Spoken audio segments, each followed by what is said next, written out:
Niti Dharma, meniti jalan nalar, bukan sekedar menerima warisan keyakinan. Proceed with caution. Proceed with caution.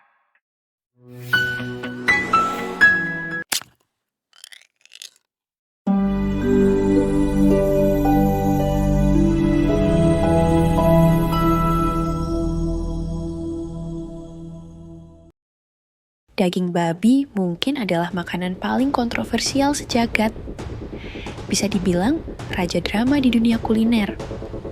Di satu sisi, daging ini jadi favorit sejuta umat, menyumbang lebih dari sepertiga konsumsi daging di seluruh dunia. Tapi di sisi lain, sekitar sepertiga umat manusia justru anti banget sama babi. Bahkan cuma nyium aromanya aja bisa bikin mereka istighfar. Faktanya, manusia memang doyan banget makan babi. Tiap tahun, lebih dari 1,4 miliar ekor babi disembelih demi memuaskan lidah para pecinta pork. Tapi, meski populer dan katanya enak, daging babi tetap jadi makanan yang haram banget dibahas. Kalau kamu langsung jijik atau merasa berdosa cuma karena dengar kata babi, besar kemungkinan itu bukan karena rasanya, tapi karena kamu sudah ditanamkan doktrin bahwa babi itu najis level dewa. Pokoknya haram total, disentuh pun pantang. Larangan ini datang dari dua agama besar, Yahudi dan Islam. Tapi pertanyaannya, kenapa babi? Kenapa bukan kucing, ular, atau kata? Yuk, kita bongkar akar sejarah dan logika di balik pantangan yang satu ini. Bayangkan, kamu hidup di negara yang katanya memiliki semboyan Bhinneka Tunggal Ika. Negara yang mengakui banyak agama, suku budaya, dan kepercayaan. Tapi kemudian, kamu menyadari bahwa hampir semua produk, dari makanan, obat-obatan, skincare, bahkan sepatu, harus disertifikasi halal. Bukan karena semua orang membutuhkannya, tapi karena satu golongan mayoritas yang dianggap harus dilindungi. Bukankah itu aneh? Di keluarga yang punya 10 anak, ada 2 anak vegetarian, dan 8 suka makan daging. Mana yang seharusnya diberi perlindungan khusus? Yang minoritas vegetarian, atau yang mayoritas pemakan daging? Dalam logika negara ini, justru yang mayoritas harus diberi perlindungan khusus. Dan yang minoritas disuruh menyesuaikan sama selera mayoritas. Aneh kan? Kita lihat realitanya. Sertifikasi halal di Indonesia bukan lagi pilihan bebas, tapi kewajiban hukum berdasarkan Undang-Undang Nomor 33 tahun 2014. Semua produk, bukan hanya makanan, tapi juga kosmetik, obat-obatan, barang gunaan, produk kimia, bahkan produk rekayasa genetik, harus melewati proses sertifikasi halal. Apa alasannya? Takut ada kandungan babi? Takut tidak sesuai syariat?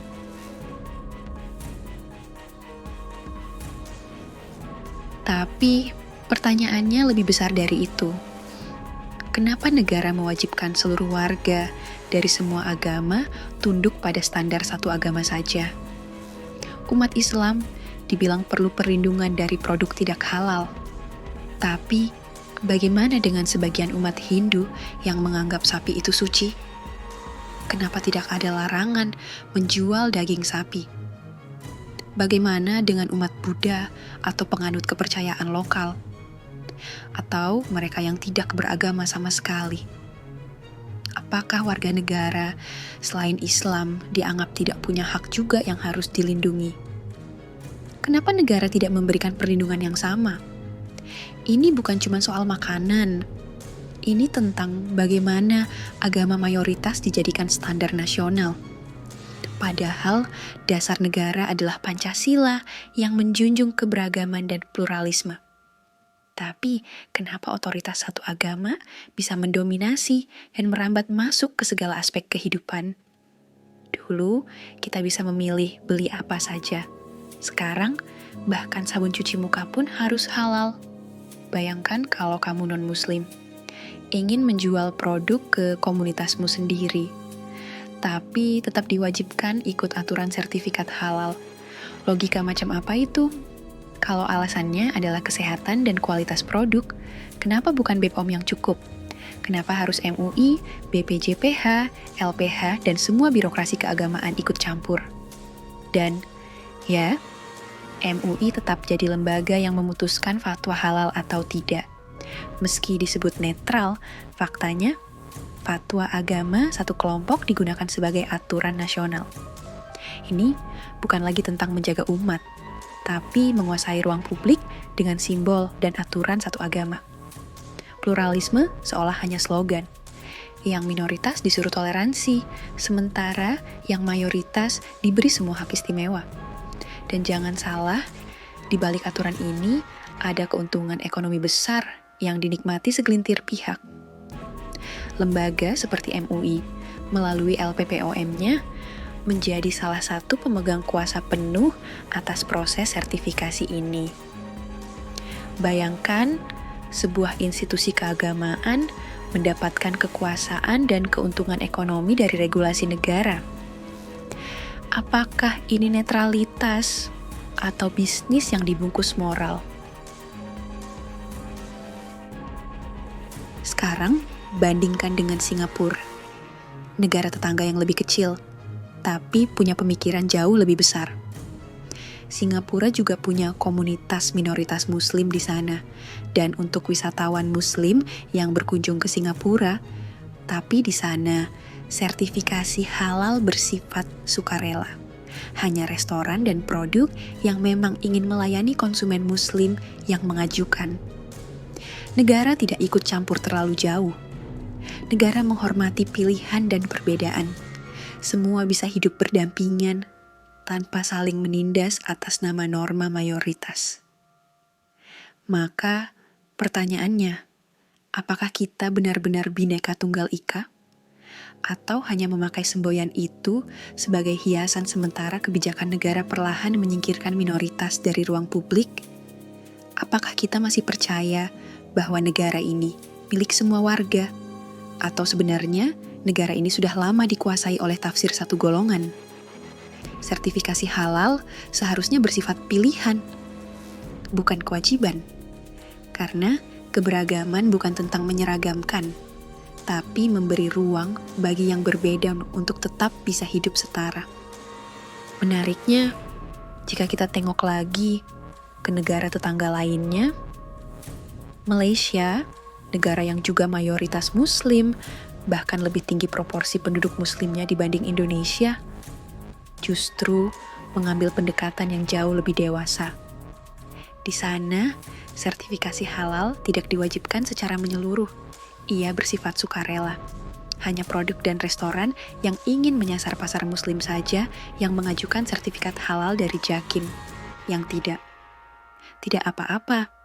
Negara tidak memaksa. Masyarakat dibiarkan memilih.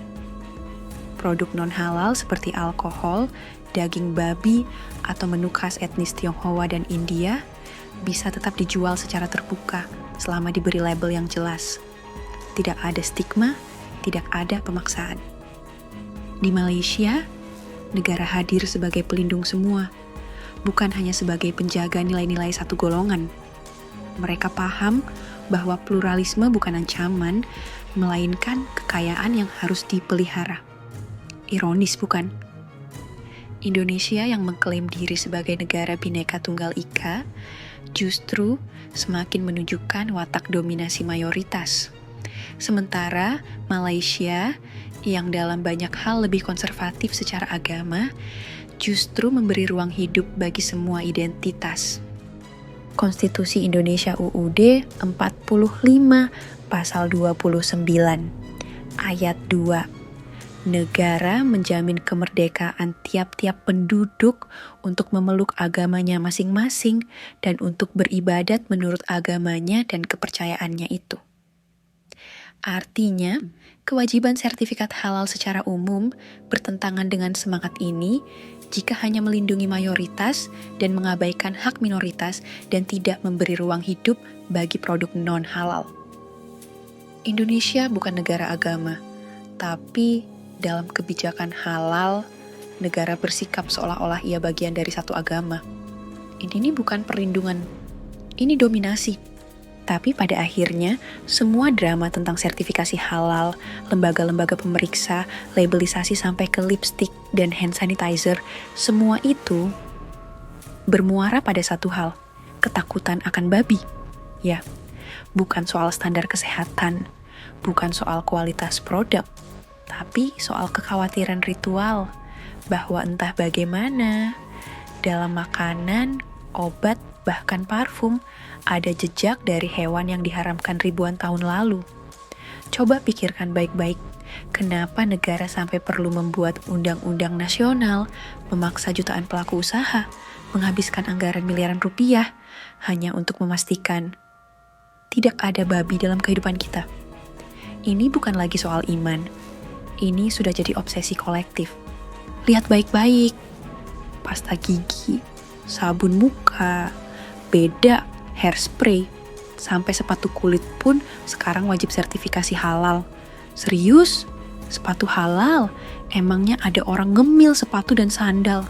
Ini bukan lagi soal agama, ini soal akal sehat yang diseret-seret atas nama iman. Negara ini katanya berdiri di atas Pancasila. Tapi makin hari, makin tunduk pada aturan agama, yang bahkan gak masuk akal, tapi diwajibkan secara hukum. Yang dulu haram itu cuma makan babi. Sekarang, yang gak ada hubungan sama makanan pun harus dilabeli halal. Ini bukan menjaga kesucian, ini bisnis besar, yang dibungkus dengan rasa takut berdosa. Jangan-jangan yang lebih haram dari babi adalah akal sehat kita yang dibungkam. Tapi, pertanyaannya adalah, kenapa babi diharamkan sejak awal? Apa alasannya? Apa logikanya? Dan yang lebih penting lagi, apa benar itu perintah Tuhan?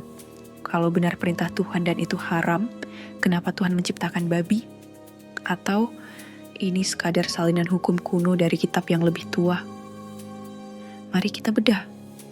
Babi, hewan yang paling dibenci oleh dua agama besar dunia, Yahudi dan Islam. Dagingnya haram, sentuhannya najis. Bahkan menyebut namanya saja dianggap menjijikan oleh sebagian orang. Tapi, kenapa sebenarnya babi diharamkan? Apakah ada alasan logis, ilmiah, atau ini cuma warisan keyakinan kuno yang tak pernah dipertanyakan? Dalam Al-Quran, larangan makan babi muncul di beberapa tempat. Al-Baqarah ayat 173, Al-Ma'idah ayat 3, Al-An'am ayat 145, An-Nahl ayat 115. Semua menyebutkan bahwa daging babi diharamkan bersama dengan bangkai dan darah. Tapi, tak satu pun ayat menjelaskan kenapa. Tidak ada penjelasan logis. Tidak ada alasan medis. Hanya larangan mutlak. Karena Tuhan bilang begitu. Pertanyaannya, apakah ini asli aturan dari Islam? Kalau kita buka kitab Yahudi yang usianya ribuan tahun lebih tua dari Al-Quran, tepatnya Taurat dalam Perjanjian Lama, kita akan menemukan sesuatu yang mengejutkan. Imamat 11:7 dan Ulangan 14:8 mengatakan bahwa babi itu haram, najis, tidak boleh dimakan, bahkan tidak boleh disentuh. Lalu muncul pertanyaan penting. Apakah larangan babi dalam Islam asli dari wahyu Muhammad atau hanya mengadopsi hukum Taurat Yahudi? Faktanya, banyak aturan dalam Islam seperti sunat, puasa, larangan makan babi, hingga tata cara menyembelih hewan, bahkan wudhu dan mandi junub. Ternyata sangat mirip, bahkan nyaris identik dengan aturan dalam Taurat dan tradisi Yahudi kuno. Padahal, Taurat disusun ribuan tahun lebih dulu. Sementara Al-Quran baru muncul sekitar 1000 hingga 1500 tahun setelahnya. Lalu, apakah ini kebetulan? Atau sebenarnya Islam hanyalah kelanjutan, atau bahkan salinan dari ajaran-ajaran lama yang dibungkus ulang dengan nama baru?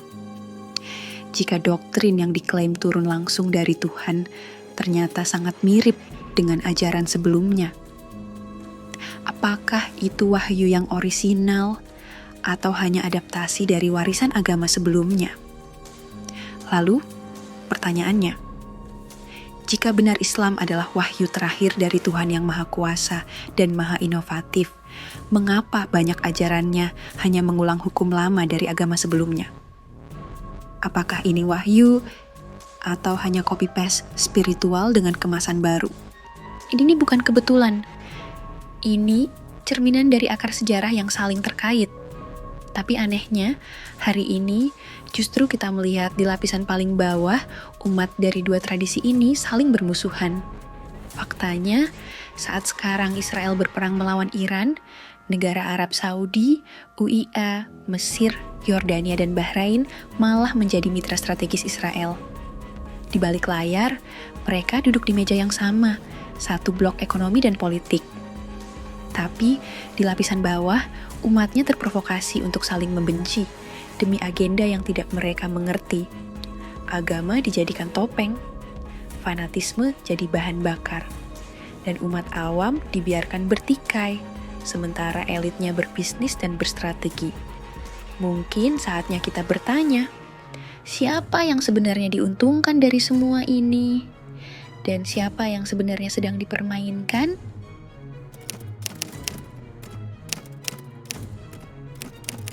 Apa alasannya babi diharamkan?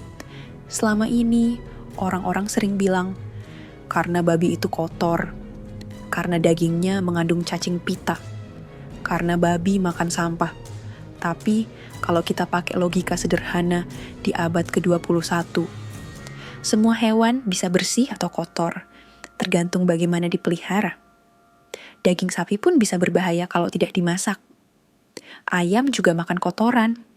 Ya jadi, alasan babi itu kotor bukan argumen ilmiah, tapi stigma kuno. Dan anehnya, Tuhan yang Maha Tahu tetap menciptakan hewan yang Dia larang umatnya makan.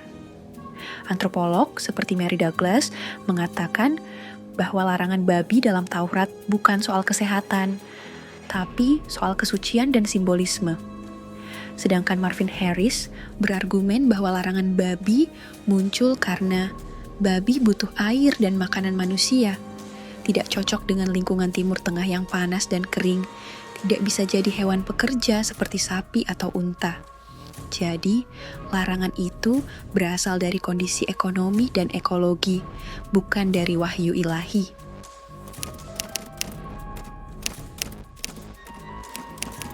Ini pertanyaan yang sering dihindari, tapi sangat penting. Kalau Tuhan Maha Kuasa, Maha Mengetahui, dan Maha Bijaksana, kenapa Dia menciptakan babi? Apakah Tuhan menciptakan babi hanya sebagai ujian? Kalau begitu, kenapa Tuhan juga menciptakan babi-babi yang tidak pernah dimakan manusia, hidup liar, dan bahkan diburu? Apakah semua itu hanya untuk membuat manusia berhati-hati? Atau larangan ini sebenarnya warisan budaya kuno yang tidak pernah direvisi secara kritis? Kita hidup di zaman di mana ilmu pengetahuan bisa menjelaskan hampir segalanya.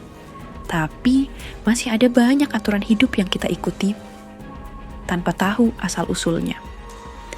Larangan babi mungkin terdengar suci dan agung, tapi jika kita telusuri lebih dalam, itu hanyalah salinan dari hukum yang lebih tua, tanpa alasan rasional. Kita dilarang makan babi, karena dianggap najis, tapi kita tidak pernah dilarang untuk mempertanyakan. Dan kadang, pertanyaan sederhana seperti, kenapa Tuhan menciptakan babi kalau babi haram? Bisa membuka pintu ke kesadaran yang lebih luas, bukan untuk menghina, tapi untuk memahami. Dan kalau kita lihat fakta di lapangan, miliaran manusia di dunia mengonsumsi babi setiap hari. Mereka sehat-sehat saja. Mereka tidak langsung terkena kutukan.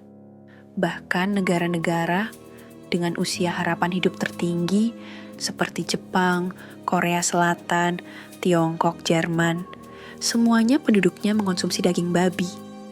Lalu, logikanya di mana? Kalau babi begitu berbahaya secara fisik atau spiritual, kenapa yang makan justru hidup lebih lama?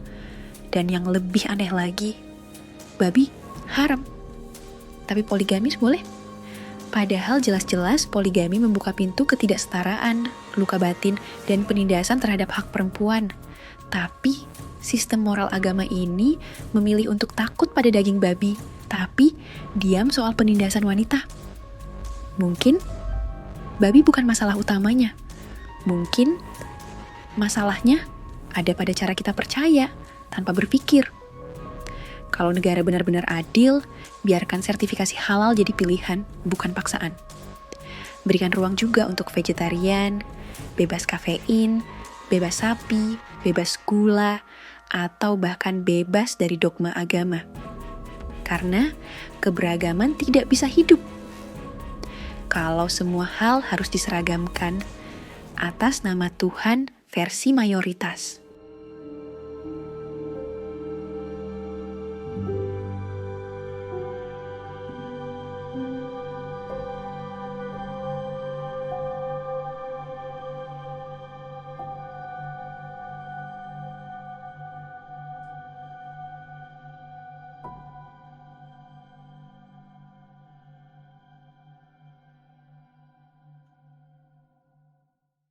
Dukung anak-anak Gaza lewat donasi nyata. Ketika kita berbicara soal kebebasan, empati, dan kemanusiaan, tidak ada yang lebih mendesak daripada suara anak-anak yang terjebak di tengah reruntuhan perang. Ribuan anak di Gaza kehilangan rumah, keluarga, dan masa depan. Tapi kita masih bisa memberi harapan. Mari belajar tulus, menolong sesama manusia. Membantu bukan karena ingin pahala, berdonasi bukan karena ada surga menanti, tetapi karena kita merasa itu adalah hal yang benar. Kita membantu tulus sebagai sesama manusia.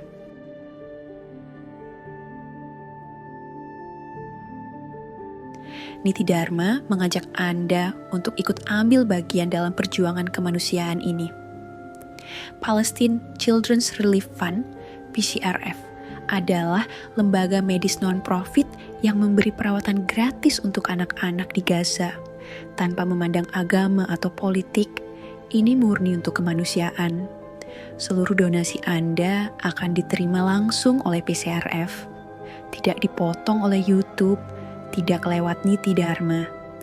Dan YouTube menanggung semua biaya transaksi. Mari jadi bagian dari harapan. Klik tombol donasi sekarang. Setelah kita kupas sisi bisnis di balik kewajiban sertifikasi halal dan bagaimana larangan makan babi punya akar tradisi ribuan tahun lalu, mungkin kita perlu bertanya lebih jauh. Kalau agama itu katanya suci dan penuh kasih, kenapa bisa dinistakan? Dan kenapa yang sering dijerat justru mereka yang berbeda keyakinan? Ada video menarik tentang undang-undang penistaan agama yang sampai hari ini masih jadi alat represi atas nama kesucian. Tonton selengkapnya di video sebelah ini dan mari berpikir lebih bebas, lebih jernih bersama Niti Dharma.